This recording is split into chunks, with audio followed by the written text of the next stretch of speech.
spaceship is. Now, it's our turn to visit China. Press 1600 BC, China.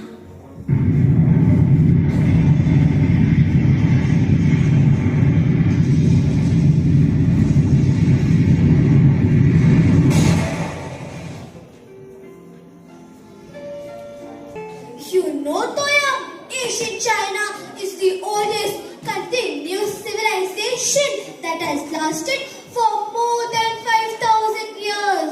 Today, China is an emerging superpower with the largest hard-working human resource after India.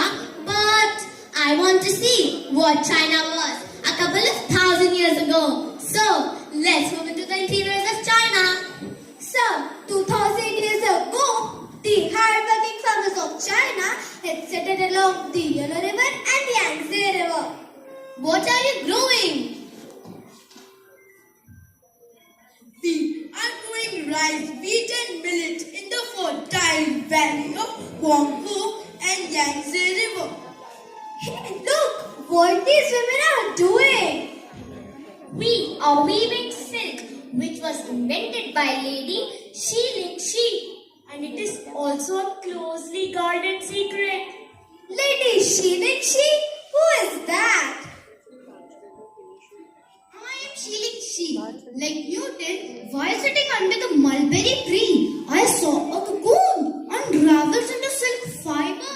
This is how I introduce the art of sericulture to the world. Oh, these men seem like silk traders. So, where are you going with these boxes? We are going to Central Asia and Europe to sell our silk and other things. Yes, the Chinese traders traveled through the famous Silk Route, which leads across Central Asia to Italy and Rome. It is about 6,000 kilometers long. Now, who is this person?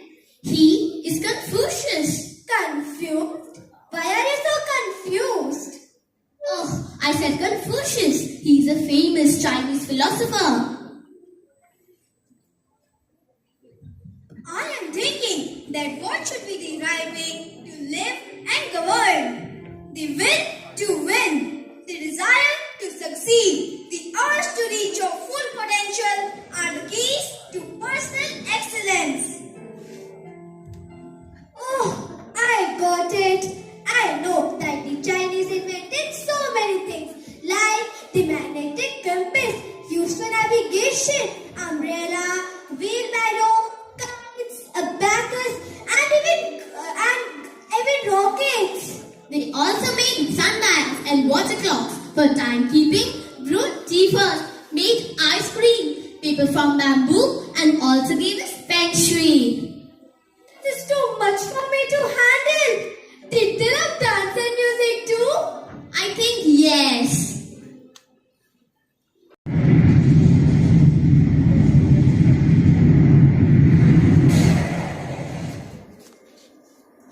After visiting China, we learned that harmony is the universal path that opens all the doors to success.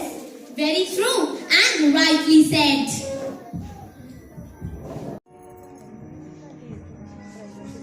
Hi, hope you enjoyed it. How did the past look like? While visiting the city, we found that Indus Valley traders did not use money. Trade and commerce flourished in this period. I know. That was the barter system. No currency was in circulation. From barter system to digital money, we have come a long way. Now, we don't need to carry cash or even visit the shops. Plastic and electronic money is the new way of making payments, and we are learning the same in our financial literacy classes. Yes, my friend. India has witnessed many revolutionary changes in financial advancements. Kids, India has made immense progress in the field of science and technology as well. Yes, Daddy, from Aryabhat's astronomy to Abdul Kalam's latest PSLV missile, we ventured into the space. And not to forget the latest Aditya L1, India India's first inaugural solar space-based observatory. Tremendous strides have also been made in the field of medicines and pharmaceuticals. Continuing with the tradition of Vasudhaiva Kutumbakam, India has hosted G20 presidency in December 1, 2022 to November 30, 2023. The theme truly conveyed the message of striving for equitable growth in a holistic and inclusive manner.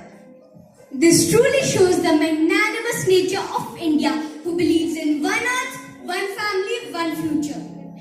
I did not know that the legacy of Indus Valley civilization has evolved and made our country a force to reckon within the entire world. India's semiconductor mission, ISM, is going to make India a global hub for electronics manufacturing and designing. We are really thankful to Arjun and his father for creating this time machine, which helped us to learn the rich cultures and our glorious past. Our rich culture with modern aesthetics and innovative dynamics have led us to win the Grammy Awards for music composition, Nadu Nadu and Academy Awards for The Elephant Whispers. So, let us now regale ourselves into the aura of modern India, which has made a tremendous mark on the world map.